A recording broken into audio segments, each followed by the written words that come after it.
नमस्कार साथियों आज में बहुत ही खास विषय जो चुनाव के समय में ज़रूर इस बारे में चर्चा होना चाहिए।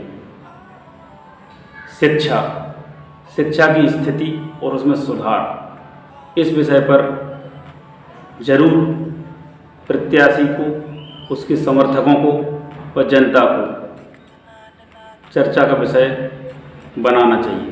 साथियों, अगर अभी तक किसी भी प्रत्याशी व उसके समर्थकों के द्वारा शिक्षा जैसी विषय वस्तु पर एजेंडा अपना दिया है तो बड़ी खुशी की बात है, लेकिन अगर नहीं दिया तो कितनी शर्म की बात है। आप खुद समझ लीजिए कि शिक्षा जैसे विषय वस्तु पर किसी भी प्रत्याशी व उसके समर्थकों के पास किसी प्रकार का एजेंडा उपलब्ध नहीं है।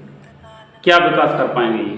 खैर छोड़िए, मैं खुद जनता की तरफ से सभी प्रत्याशियों के लिए शिक्षा जैसे विषय पर अपनी चर्चा के द्वारा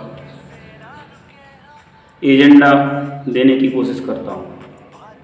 साथियों, सबसे पहले प्रत्याशी ऐसा चुना जाए। साथियों, जब भी शिक्षा समिति का गठन हो तो समिति में योग्य, शिक्षित, ईमानदार जैसे लोगों को शामिल किया जाए ताकि वह कमेटी अपने गांव में बिना पक्षपात के अपना कर्तव्य निभा सके। साथियों, शिक्षा समिति के कार्य की अगर बारे में हम बात करें तो मैं आपको बताना चाहता हूँ शिक्षा समिति के कार्य क्या हो सकते हैं। साथियों, शिक्षा के क्षेत्र में सबसे मुख्य चर्चा है वो है बच्चों की पढ़ाई। तो शिक्षा समिति नियमित रूप से अपने क्षेत्र के विद्यालयों में जाए और वहाँ पर निगरानी करें, देखें वहाँ पर कि वास्तव में अध्यापक वगैरह सही समय पर आ रहे हैं तो पढ़ाते हैं बच्चों को कि नहीं पढ़ाते, क्या परेशानियाँ आ रही हैं आखिरकार पढ़ाई होने में। तो उसको परखें, उसको देखें और उसके बाद जो भी कमियाँ आती हैं उस पर कार्रवाई करने की हिम्मत करें। साथियों, इसके अलावा आप सभी ने सुना होगा कि स्वस्थ शरीर में ही स्वस्थ मस्तिष्क का निवास होता है। तो स्वस्थ शरीर के लिए खेल बहुत ही जरूरी हिस्सा है। तो शिक्षा समिति यह भी देखे कि विद्यालय परिसर में खेलने की पर्याप्त व्यवस्था है कि नहीं, पर्याप्त सामग्री है कि नहीं। क्योंकि मुझे जहाँ तक ज्ञात है हर साल विद्यालय में खेल के लिए बजट आता है, खेल के सामान को खरीदने के लिए बजट आता है, उसके संचालन करने के लिए बजट आता है। लेकिन खेल की क्या स्थिति आजकल हमारे स्कूलों में देखने को मिलती है, किसी को बताने की आवश्यकता नहीं है। तो शिक्षा समिति का यह भी कर्तव्य है कि बच्चों की सभी खेलने के सामान विद्यालय में उपलब्ध करवाए, जिससे बच्चों का शारीरिक विकास अच्छे से हो सके। खेलने के अलावा एक और बहुत ही इम्पोर्टेंट बात मध्याह्न भोजन, क्योंकि अच्छे स्वास्थ्य के लिए अच्छा खान पान बहुत ही ज़रूरी है।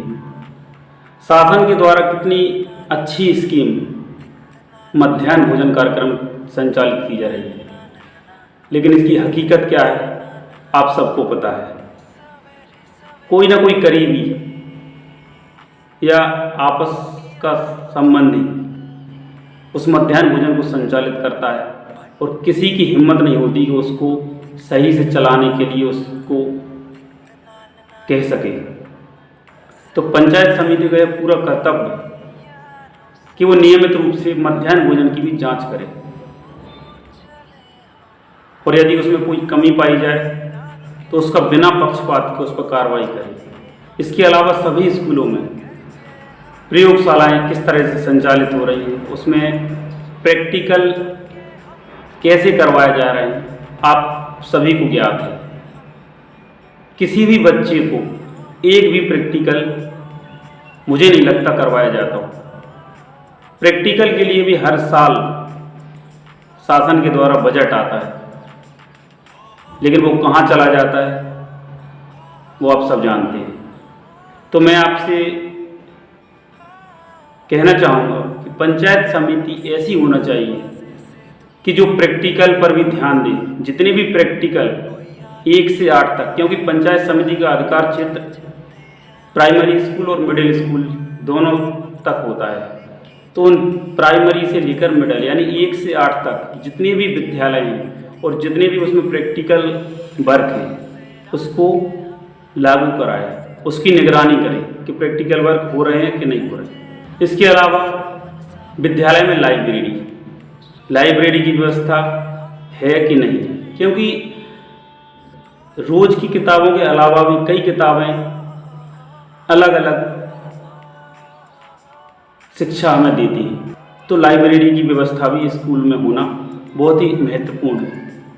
तो लाइब्रेरी की व्यवस्था की भी निगरानी शिक्षा समिति करे और उस पर अगर नहीं है तो उसकी व्यवस्था करे। इसके बाद मैं बात करना चाहूँगा बाल संसद के बारे में। साथियों, 1 से 5 और 6 से 8 दोनों तरह यानी प्राइमरी स्कूल और मिडिल स्कूल दोनों में बाल संसद का गठन शासन के अनुसार किया जाना चाहिए, जिसमें लगभग 15 बच्चों को प्रधानमंत्री, उप प्रधानमंत्री जैसी पोस्ट स्कूल परिसर में बनाई जाती है और उनका यह कर्तव्य होता है कि अपने अपने विभागों की जांच करें और यदि विभाग की कोई कमी है, शिक्षा में कोई कमी है तो शिक्षा मंत्री देखे, स्वास्थ्य में कोई कमी अगर विद्यालय में आती है तो स्वास्थ्य मंत्री देखे। यानी बच्चे एक संसद का काम करते हैं तो उसका गठन भी प्रॉपर तरीके से हो जाए, इसकी जिम्मेदारी भी शिक्षा समिति की होनी चाहिए। इसके अलावा बाल सभा का गठन भी पहले होता था, अभी भी कहीं कहीं कभी कभी होता है। तो बाल सभा का गठन भी हर शनिवार को नियमित रूप से किया जाए और उसमें बच्चों की भागीदारी ज़्यादा रखी जाए ताकि वो मंच संचालन जैसी योग्यता प्राप्त कर सके और उसके लिए पर्याप्त संसाधन विद्यालय में उपलब्ध कराए जाएं।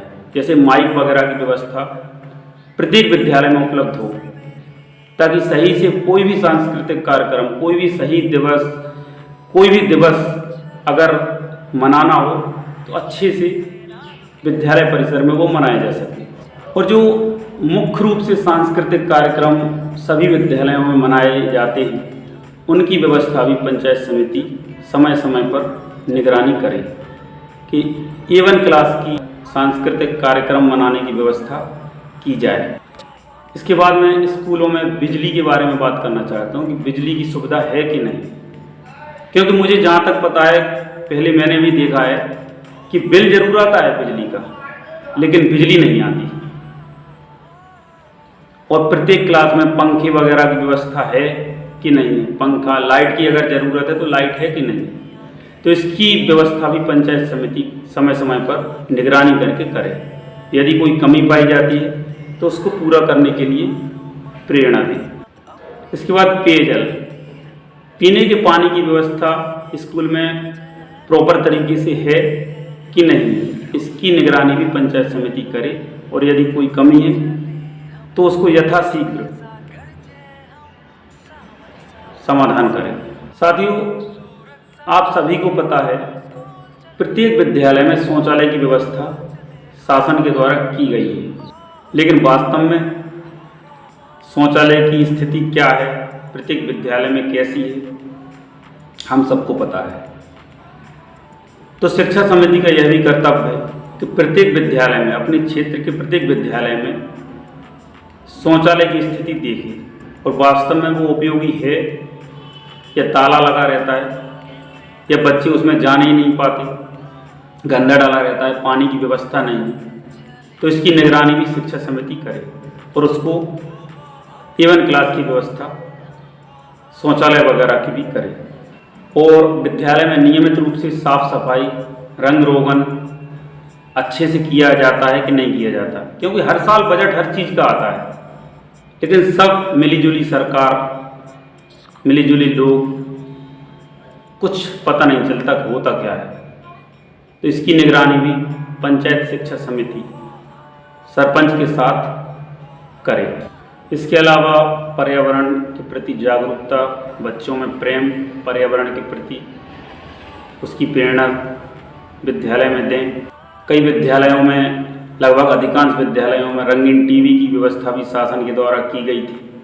कंप्यूटर की व्यवस्था भी शासन के द्वारा की गई है। तो कंप्यूटर कहाँ चला गया, उसको व्यवस्थित कराएं, टीवी को व्यवस्थित कराएं अगर विद्यालय में है। और जितनी भी ज़रूरी आधुनिक सुविधाएं बच्चों के लिए हों, कोशिश की जाए कि वो अधिकांश से अधिकांश आधुनिक सुविधाएं हम अपने स्कूलों में बच्चों को दे सकें। इसी के साथ ही मैं आपको विश्वास दिलाता हूँ कि यदि जो भी चर्चा मैंने इस वीडियो के माध्यम से आपसे करना चाहिए वो लागू अगर प्रत्येक विद्यालय में समिति, पंचायत की शिक्षा समिति करवा पाए तो वास्तव में शिक्षा की क्या स्थिति हो जाएगी आप कल्पना भी नहीं कर सकते। और मैं विश्वास दिलाता हूँ जो भी माता पिता अपने बच्चों को अपने घर से बाहर भेजने के लिए मजबूर हैं या नहीं भेज पा रहे हैं, आप विश्वास कीजिए अगर ऐसी व्यवस्था हमारे गांव के स्कूलों में हो जाए तो जो बाहर हैं वो भी वापस आने की सोचने लगेंगे। और जो नहीं जा पा रहे उसकी शिक्षा में, उनकी शिक्षा में किसी तरह की कोई कमी नज़र आपको नहीं आएगी। और जो भी योजना मैंने इस वीडियो के माध्यम से आपसे साझा की है, आपको यह भी ज्ञात होगा कि पानी में रहकर मगरमच्छ से बैर नहीं की जाती, क्योंकि शासन और प्रशासन का विरोध जनप्रतिनिधि को कई बार करना पड़ता है। अगर वो सही से काम करना चाहता है तो शासन का और प्रशासन का दोनों का विरोध उसको करना पड़ेगा। तो आप समझ लीजिए कि आपका प्रत्याशी जो जनप्रतिनिधि बनकर या उसके समर्थक ऐसा कर सकते हैं, शासन और प्रशासन के खिलाफ आवाज़ उठाने में सक्षम हैं या पानी के मगरमच्छ बन के रह जाएंगे, विचार कीजिए। तो साथियों, मैं आपसे पुनः विनती करता हूँ कि ऐसा प्रत्याशी इस बार चुनें कि वास्तव में जो हमारे बच्चों का भविष्य उज्जवल बना सके और अगर कोई उसमें कठिनाई आए तो उसका डटकर सामना कर सके, ना कि वो भी सिस्टम का हिस्सा बनकर रह जाए, सिस्टम का विरोध करने में सक्षम हो। ऐसा प्रत्याशी आप चुनें।